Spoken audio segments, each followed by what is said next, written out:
Everyone, तो कैसे हैं आप सब। उम्मीद है कि आप सब एकदम बेहतरीन होंगे और आप लोग का पढ़ाई भी एकदम बेहतरीन तरीका से चल रहा होगा, क्योंकि आपके एग्जाम का दिन काफ़ी ज़्यादा नज़दीक आ गया। मात्र 50 ही दिन बच गया, जिसमें आप लोग को बेहतर से बेहतर तैयारी करना है और आप लोग को इस बार अपना सपना को पूरा करना है। आप लोग को इस बार टारगेट कितना लेकर चलना है? 450 प्लस का टारगेट लेकर चलना है। उस सपना को मैं आप सभी को पूरा करवाऊंगा।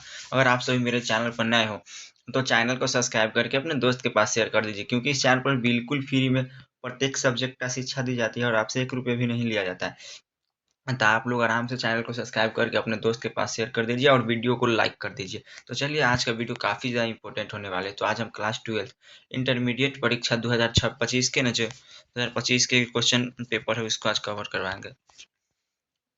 आपके एग्जाम में ना वस्तुनिष्ठ प्रश्न बताएंगे, उसके बाद सब्जेक्टिव प्रश्न संख्या 1 से 100 तक के प्रत्येक प्रश्न के 4 विकल्प दिए गए हैं, जिनमें से कोई एक सही है। इन 100 प्रश्नों में से किन्हीं 50 प्रश्नों के अपने द्वारा चुने गए सही विकल्प को ओमर उत्तर पत्रक पर लिखें। तो आप लोग आराम से लिख सकते हैं। 100 में से कितना? मात्र 100 में से मात्र 50 का जवाब देना होता है। तो आप लोग 100 में से 50 का जवाब आराम से दे दीजिएगा।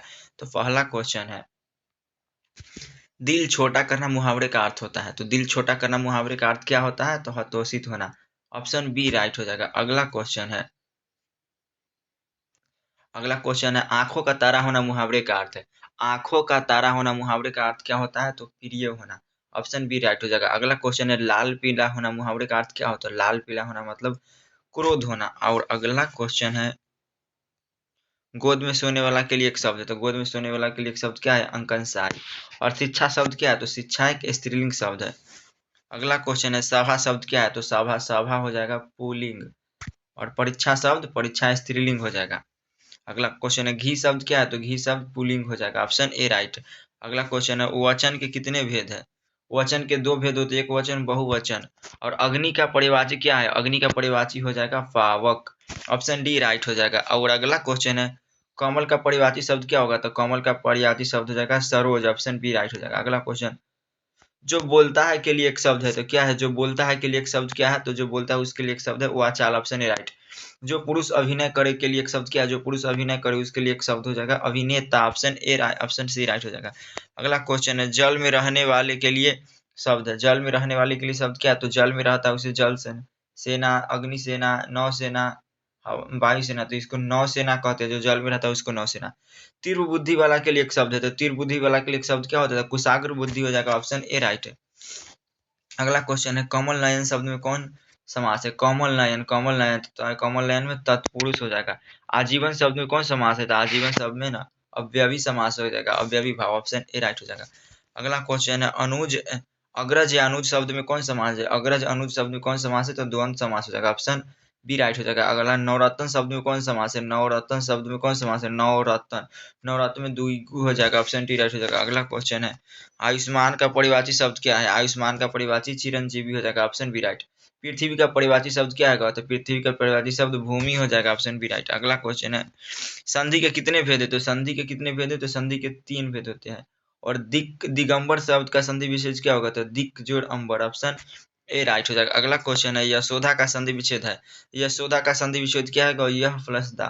तो ऑप्शन डी राइट हो जाएगा। अगला, तपोबल का संधि विच्छेद क्या होगा? तपोबल का हो जाएगा तपो प्लस बल। ऑप्शन बी राइट हो जाएगा। अगला क्वेश्चन है, वार्तालाप शब्द का संधि विच्छेद है। वार्तालाप शब्द का संधि विच्छेद क्या है? तो आता प्लस लाभ, वार्ता प्लस लाभ, आता वार्ता प्लस अलाभ, वार्ता प्लस अलाभ। Option A right. महेश का संधि विच्छेद कहाँ हो जाएगा? महेश का संधि विच्छेद है, महेश का संधि विच्छेद महा प्लस इस महेश। कठोर शब्द का विलोम क्या होगा? कठोर का हो जाएगा कोमल। Option C right.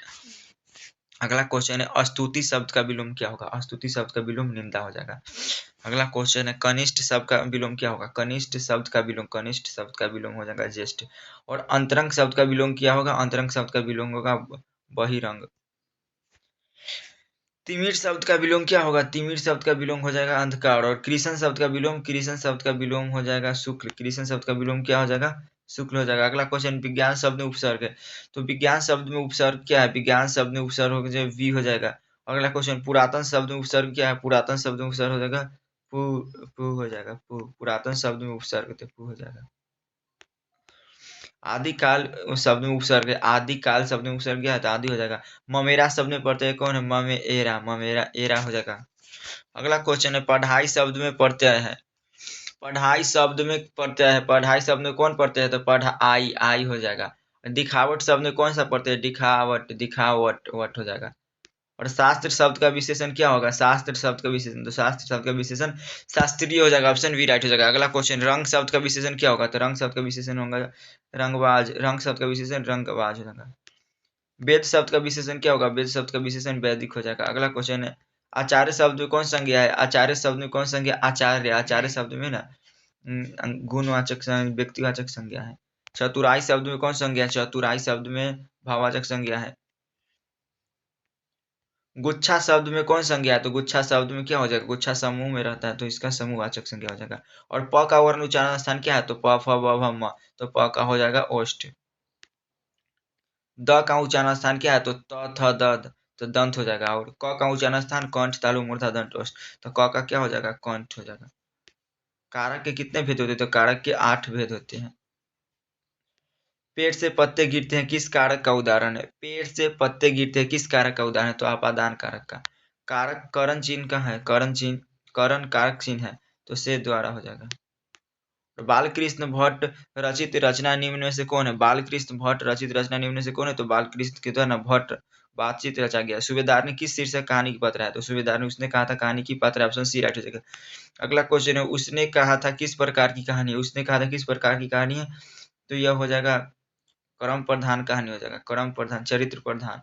और रामधारी सिंह दिनकर की रचना, रामधारी सिंह दिनकर की रचना निम्न में से कौन है? तो रामधारी सिंह दिनकर की रचना शिक्षा और नारीश्वर हो जाएगा।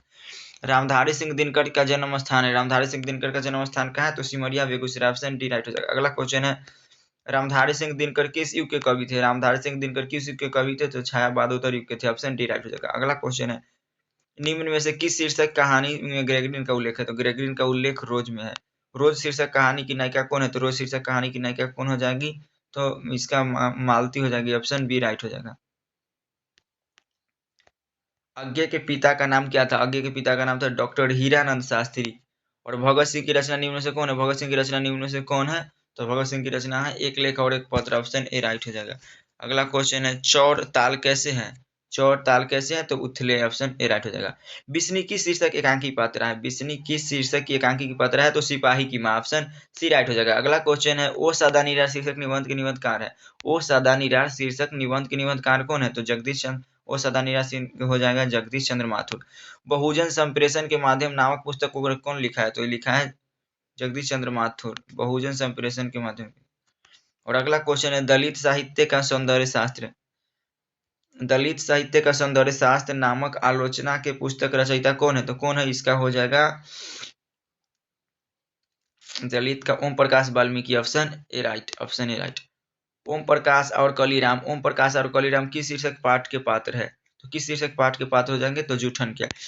आदमी यथार्थ को जीता ही नहीं, आदमी यथार्थ को जीता ही नहीं, यथार्थ को रचता भी है, कथन किस लेखक का है? तो किस लेखक का है? जय कृष्णमूर्ति का। हंसते हुए मेरा अकेलापन, हंसते हुए मेरा अकेलापन शीर्षक पाठ के लेखक, हंसते हुए मेरा अकेलापन शीर्षक पाठ के लेखक कौन है? तो हंसते हुए मेरा अकेलापन शीर्षक पाठ के लेखक कौन है? हंसते हुए मेरा अकेलापन उदय प्रकाश हो जाएगा, उदय प्रकाश नहीं, मल्यज हो जाएगा, ऑप्शन बी। इसका ऑप्शन बी हो जाएगा, मल्यज हो जाएगा। अगला क्वेश्चन है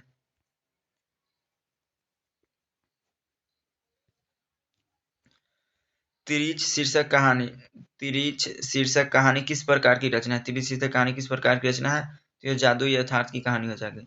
और जय कृष्ण मूर्ति की रचना निम्न से कौन है? जय कृष्ण मूर्ति की रचना, जय कृष्ण मूर्ति की रचना निम्न से कौन है? तो जय कृष्ण मूर्ति की रचना हो जाएगी जय कृष्ण मूर्ति की रचना शिक्षा, ऑप्शन डी राइट हो जाएगा। अगला क्वेश्चन है लीड वेटर के अनुसार जय कृष्ण मूर्ति क्या थे? लीड वेटर के अनुसार जय कृष्ण मूर्ति क्या थे? तो विश्व शिक्षक थे, ऑप्शन बी राइट हो जाएगा। उराव भाषा में धाकड़ शब्द का अर्थ है, उराव भाषा में धाकड़ शब्द का अर्थ क्या होता है? भाड़े का मजदूर। उराव भाषा में धाकड़ शब्द का अर्थ होता है भाड़े का मजदूर।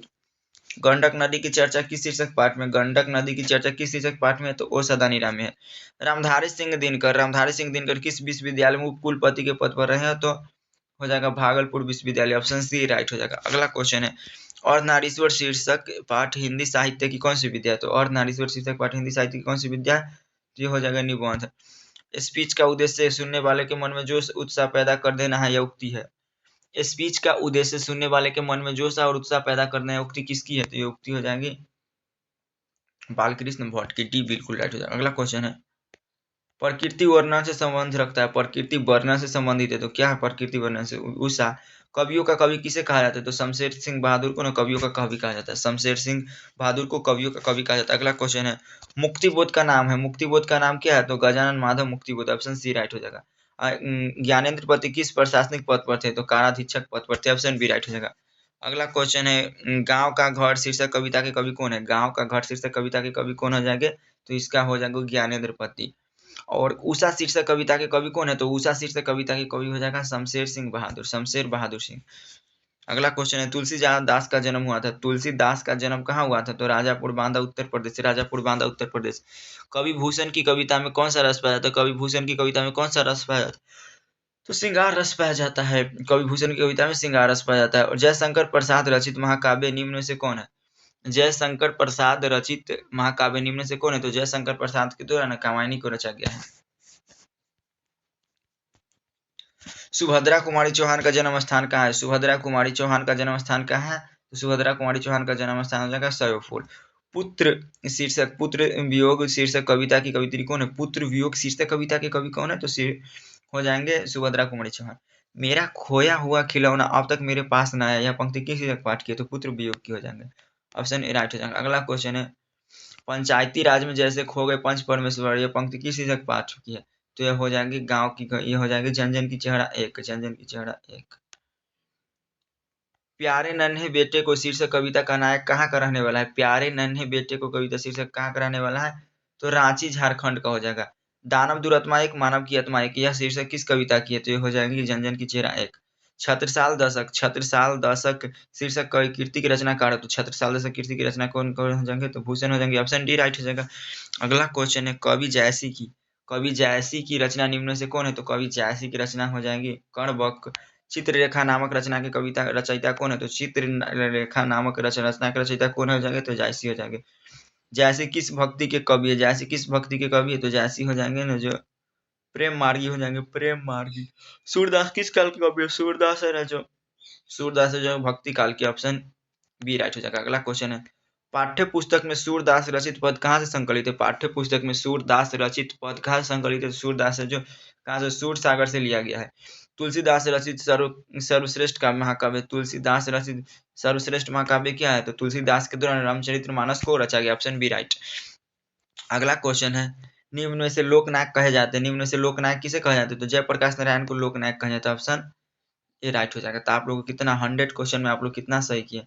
आप लोगों को कितना मात्रा आज 100 क्वेश्चन बताए, कितना 100, और 100 में आप लोग कितना सही किए आप लोग कमेंट करके बताइएगा। तो हम डेली मतलब सुबह 5 बजे 100 क्वेश्चन का प्रैक्टिस करवाएंगे हिंदी का, तो आप लोग आराम से हिंदी का प्रैक्टिस कर सकते हैं।